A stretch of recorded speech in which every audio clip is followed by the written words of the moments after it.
What's happening, y'all? Welcome inside the Fantasy Stock Exchange. Bush coming at you solo today to break down everything that you need to know from preseason week one. In this video, I'm going to break down all the takeaways from this weekend's game. It should help give you guys a leg up on your sheep league mates that aren't paying attention. I'm going to go game by game here and break down all the relevant things that happen. So if you enjoy videos like this, as always, leave a like, subscribe to the channel if you are new, and comment whatever you want down below. We really appreciate any and all comments, likes, and subscribe. They help us grow as a channel. So without further ado, let's get right into it.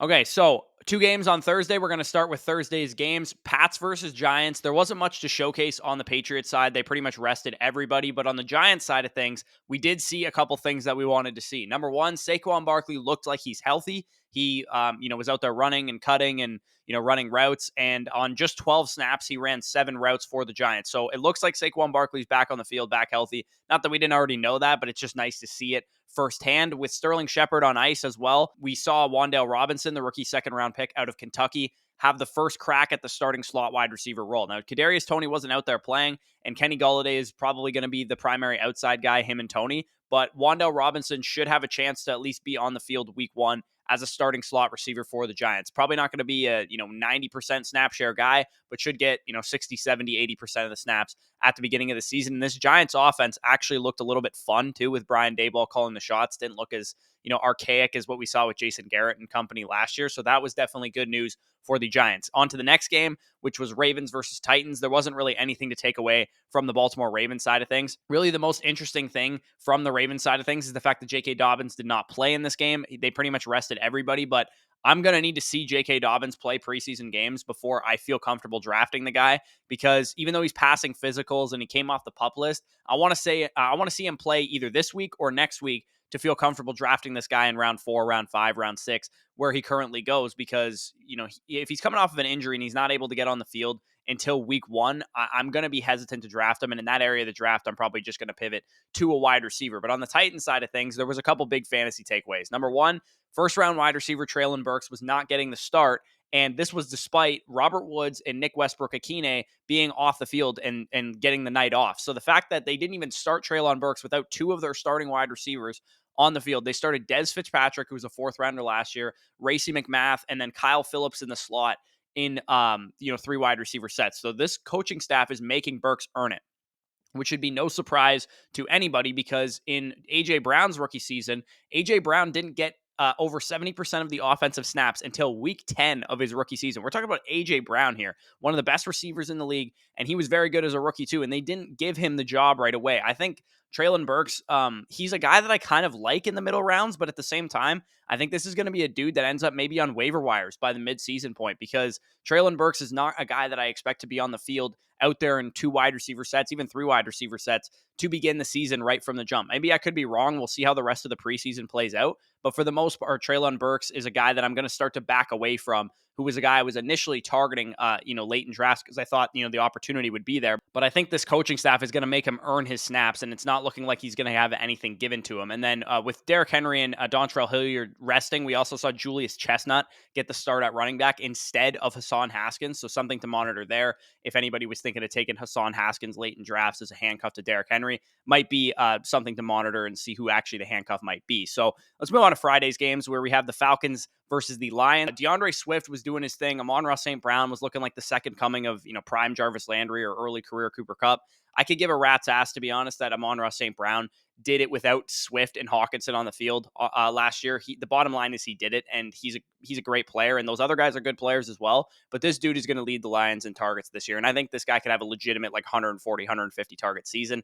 Jared Goff and him have a connection, and he's a great player. Also, I don't think this offense is going to be very bad either, because they have a good line, good running back tandem. They have, a good wide receiver with Amon-Ra St. Brown. Chark's fine as well. Hawkinson's a good tight end. And Jameson Williams should return at some point during the season. So I think this offense is going to be pretty fun, going to be pretty good. And Amon-Ra St. Brown is definitely a guy that I'm targeting everywhere in fantasy drafts right now. Jaguars versus Browns. There's not much on the Browns side of things outside of Deshaun Watson was on the field, shaking off the rust, trying to play some games. Didn't look very good, but that's understandable. He hadn't played football in like 20 months or something like that. The Jaguars is where the real takeaways came from. Christian Kirk and Laviska Shenault got the night off, which is interesting. But this Jags receiver core is completely a mystery to me. We had Zay Jones, who actually looks pretty good. We have Marvin Jones, who led the team in targets last year. We have Laviska Shenault, who's been a disappointment most of his career. And we have Christian Kirk, who's the new big signing. Christian Kirk's the one I'm most interested in. And I've been taking a lot of like late round shares in best ball of Marvin Jones, but I think I need to start, taking some stabs at Zay Jones as well, because I think he could have, a bit of a role in this offense as well. But the real takeaway from the Jaguars was Travis Etienne, who the guy that I had as RB1 in 2021, ahead of Javonte Williams and ahead of Najee Harris. He ran 11 routes on 22 snaps, 12 touches, 3 of them targets. And he looked like the real deal. He was making people miss, doing spin moves and all that kind of stuff. The DeAndre Swift trajectory that we want for Travis Etienne, it's very clear to me. He's going to be on a bad team this year, but he has his old college quarterback. He's going to be heavily involved in the passing game. James Robinson looks like he's starting to become healthy, but he's in that like J.K. Dobbins territory right now of health, where, he's off the PUP list, but he's not playing in preseason games. So I don't expect them to give him a huge workload. And if they wanted to do that with James Robinson, I think what they would have done in this game was give Snoop Connor a bigger share of the snaps, and they didn't really give him anything. Travis Etienne pretty much dominated the first team reps the whole game. So that's something to be monitored for sure. Travis Etienne, one of the best 4th round running backs that you're going to get in fantasy drafts right now, reminds me a lot of DeAndre Swift last year. So Cardinals versus Bengals, everyone got rested, but the only real takeaway from either team is that their top 2 backs are pretty much set in stone. Mixon and P. Ryan were rested, which means that P. Ryan's the handcuff to Mixon. And then James Conner and Darrell Williams were rested, which means that Darrell Williams is probably the handcuff to James Conner. I've been beating the drum for Darrell Williams as a great late round pick pretty much all summer. In best ball, I have a lot of shares of him. And people don't really want to give him credit for how good he was on the Chiefs last year. He pretty much outplayed Clyde Edwards-Helaire. So I think he's a guy that's going to be a great, 13th, 14th, 15th round pick for those of us that are running, 0 RBs and hero RBs and all that kind of stuff, or people who just draft running backs late. I think Darrell Williams is a great value this year. I think he could have a sneaky pass catching role. And if anything happens to James Conner, could have a full-fledged 3-down workload. So something to monitor with those guys. Eagles versus Jets. Obviously, the biggest takeaway in this game was Zach Wilson, who went down with an injury. It looked awful at the time. I had a mini heart attack when it happened, but 2 to 4 weeks is a godsend. Bone bruise that he's dealing with. 4 to 6 weeks seems like the worst case scenario that I've seen on Twitter from like doctors and stuff. But the other thing that we got to keep in mind with Zach Wilson is that he is a young quarterback, so missing that development time is going to be crucial for him. So even when he comes back, maybe he starts out a little bit slow, which is definitely not ideal. But for the most part, good news all around for Zach Wilson and the injury that he suffered. Elijah Moore, Corey Davis, and Braxton Berrios were the starting wide receivers when Zach Wilson was on the field. So it looks like, similar to the Titans, Garrett Wilson is going to have to earn his spot. This backfield is also something to monitor as well, and it looks like they're handling the backfield the same way that they're handling the wide receiver core. I know plenty of people are straight up gassed about Breece Hall. They're so excited about him. He's a great 4th round pick. He's got league-breaking upside. He was a great prospect, all this kind of stuff. But he's still a 2nd-round rookie running back. He wasn't a 1st-round pick, and we saw this with Javonte Williams last year, that it's no guarantee that he's going to get some huge lion's share of the workload right away. And, Michael Carter's a solid player, too. He's going to be involved in the offense, and I'm going to pretty much let my league mates draft Breece Hall and buy him low later, because I think he should probably be going more so in that 5th to 6th round area instead of the early 4th round where he's currently going. And I would rather have, Akers, Etienne, Dobbins, assuming he's healthy, than a guy like Breece Hall, because I don't think he's going to get a huge share of the workload right away. And I think it's going to take a couple weeks before then. And a 4th round pick is simply too high of draft capital for me to spend on that. I was cool doing it last year with Javonte Williams around 6, round 7, but it's a similar situation here, and you're having to pay a couple more rounds of ADP on Breece Hall. So the Eagles, on the other side of things, looked like a well-oiled machine. Jalen Hurts had a rushing touchdown that was called back on a holding penalty. Miles Sanders did start the game, but Gainwell was not out there, neither was Boston Scott. They were both inactive, so really nothing to take away from the Eagles' backfield. But for the most part, I really liked what I saw to the Philadelphia Eagles. You guys know I'm really high on this offense. Jalen Hurts, A.J. Brown, Devontae Smith, and Dallas Goedert are huge targets of mine in drafts right now, so I really like what I saw out of the Philadelphia Eagles. Moving on to the next game, we had the 49ers versus the Green Bay Packers. Trey Lance, we saw the first real action of him. He had some ups and downs for sure, but he uncorked an absolute heat seeker to Danny Gray downfield for like a 70, 80-yard touchdown that led to some preseason victory laps from folks on Twitter. But the real takeaway for me in this game on the 49ers side of things was actually Trey Sermon getting all of the run with the ones in Elijah Mitchell's absence. And he's dealing with a hamstring injury. It sounds like Elijah Mitchell will not play at all in the preseason, which I'm pretty much never going to draft a guy coming into the season with a hamstring injury, especially at running back, and especially knowing what Mitchell dealt with all of last year as far as injuries. Tyrion Davis-Price, who's the third-round rookie this year, wasn't given the number 2 job right away. And I think a lot of people assumed that he would, but Trey Sermon's looking like he's working a little bit harder, maybe matured a little bit in his first season in the NFL. So Trey Sermon's kind of interesting as like a 17th, 18th round best ball pick, maybe a dart throw in your home leagues. And same goes for like Jeff Wilson and TDP. So I think all 4 of these 49ers running backs are somewhat interesting in fantasy, and Elijah Mitchell is the most expensive option. The fact that I'm interested in all 4 guys makes me just out on Elijah Mitchell. So definitely something to monitor there. Not really much to take away on the Packers side of things, but Romeo Doubs looked pretty good. He had a long touchdown as well. It sounds like Christian Watson and Robert Tonyan are coming back to practice. They were activated off the physically unable to perform list yesterday, so we might start hearing stuff about Christian Watson. We haven't really heard anything about him all offseason because he's been dealing with injury, so definitely something to monitor with the Packers wide receiver core. In Saturday's games, we had the Packers versus Commanders as the first game that happened. There wasn't really much that happened on the Panther side of things outside of the fact that Baker Mayfield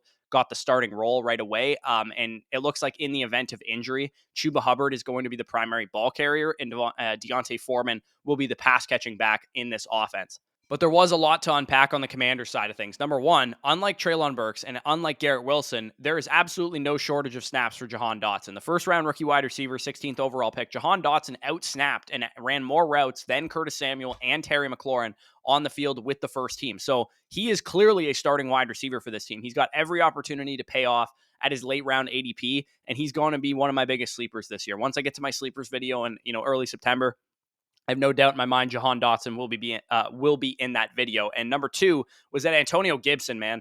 His ADP is going to absolutely free fall after what happened in this preseason game. He fumbled, which was an issue for him last year for most of the season. And the second he fumbled, Brian Robinson came in and pretty much did a way better job of the role that Antonio Gibson has in this offense. And I tweeted this out because I think it's totally a shit situation for Antonio Gibson. I think these 3 things are all true. Number 1, Antonio Gibson is probably not being used the way he should be being used. Given his skill set at Memphis, he was a pony style, wide receiver / running back, Debo type of guy.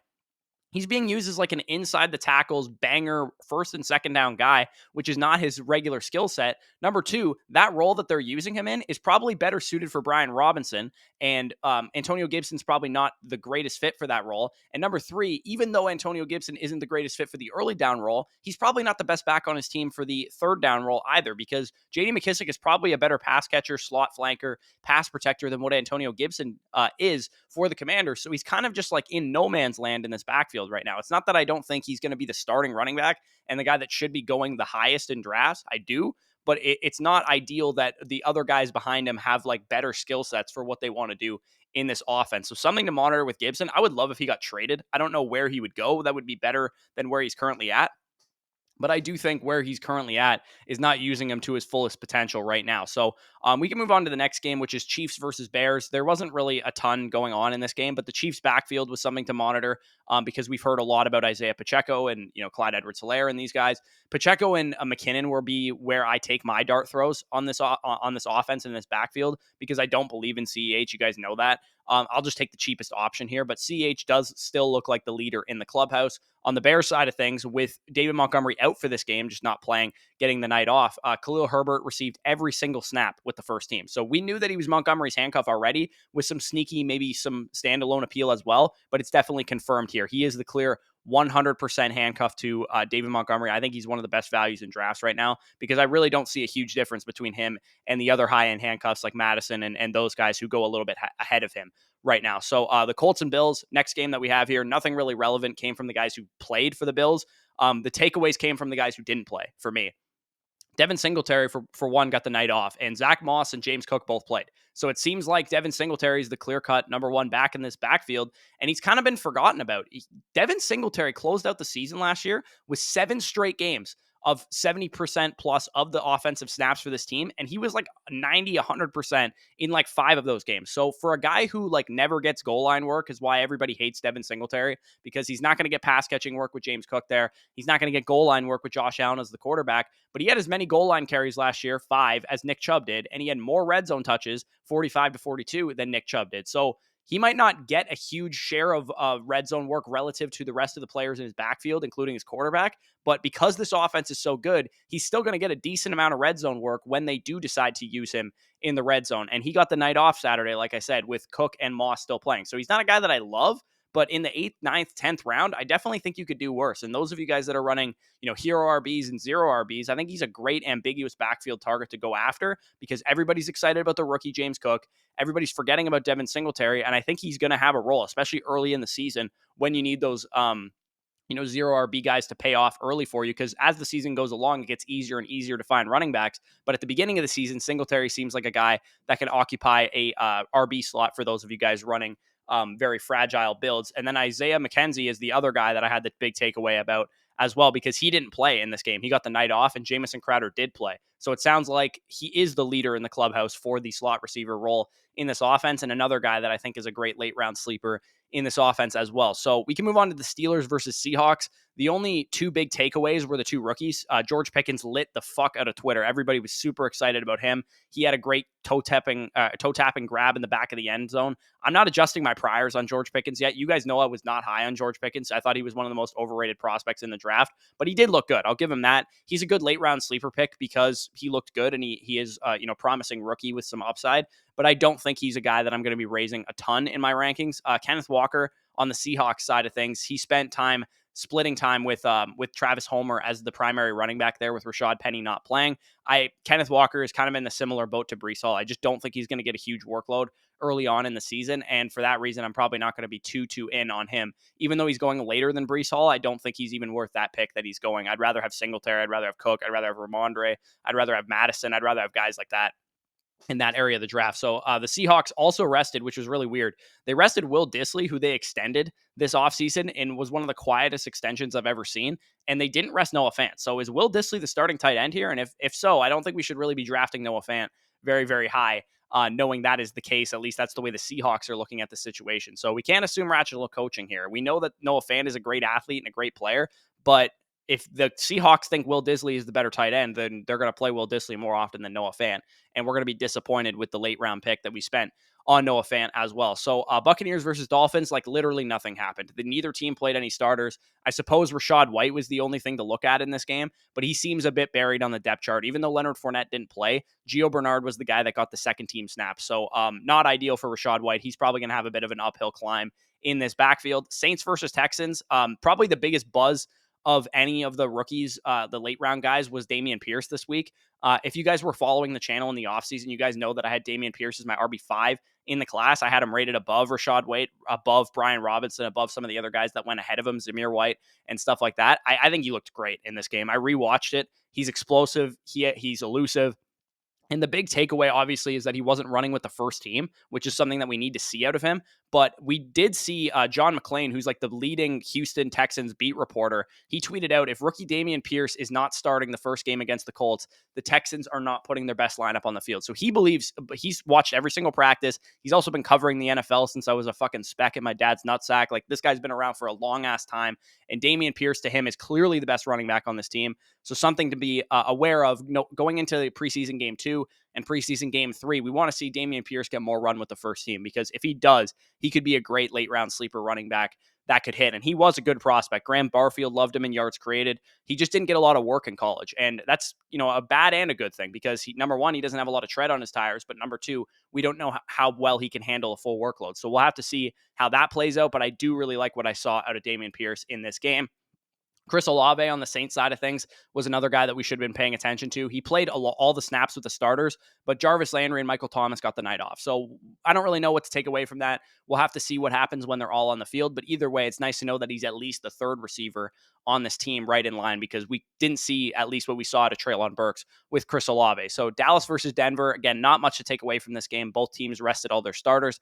The one thing that we can take away is that Denver did not rest Albert Okwuegbunam. They rested both running backs, both top wide receivers. And I'm telling you, like, Albert O is not a guy that I'm excited about because his ceiling is like the third or fourth target on his team. And the Broncos also drafted another tight end who I think was a better prospect than Alberto anyway, and Greg Dulcich, who didn't play in this game with an injury. But I do think those two guys are going to eat into each other the way that Fant and Alberto did last year. And I don't think Alberto is going to be a guy that I'm too excited about drafting in the late rounds. I'd rather take shots on Cole Kmet and Hunter Henry and some other guys there. Chargers versus Rams, again, nothing really to take away from this game. Nobody played outside of Isaiah Spiller, who we really need to move down our rankings because Josh Kelly and Larry Roundtree both played ahead of him as the second and third running back in this backfield. So, number one, we need to, I think this is good news for Austin Eckler because I think a lot of people were fading Austin Eckler a little bit with the expectation that Isaiah Spiller would come in and be like the goal line back of this team. But it's definitely good news for Eckler, who I have as my RB3 overall, that Isaiah Spiller is struggling to even win the number 2 job, let alone try and take targets and touches away from Austin Eckler. So that is definitely encouraging news for Austin Eckler. Isaiah Spiller needs to move down the rankings a little bit, I would say, because a lot of people have Isaiah Spiller as this guy that's going to eat into a huge workload for Austin Eckler, and I'm not too excited about it. So that is the end of the Sunday games. There was a game on Monday, but really nothing happened outside of, Zamir White getting more touches. I guess if you want to take a shot on him, that's fine. But for the most part, that is the end of the video. I hope you guys enjoyed this preseason takeaways from week 1. Everything that you guys need to know to stay one step ahead of your league mates, one step ahead of what they're thinking so that you are making the most informed decisions possible. If you guys want to take some of this advice straight into action, get some exposure to some of the guys that I talked about today, promo code FSE at sign up and first deposit on underdogfantasy.com. By using our promo code, you get 100% back on whatever you put in. So if you put in $10, you'll get $20 on the site to play with. You get some practice for your home league drafts with sharp ADP, with real money mock drafts, basically. And as a thank you for using our promo code, you'll also get both of our rankings for free, our Dynasty and our Redraft Rankings Manifestos, totally for free. Going to be adding 2023 rankings for the Dynasty Rankings Manifesto for those of you guys that play Dynasty as well. So something to be aware of going forward.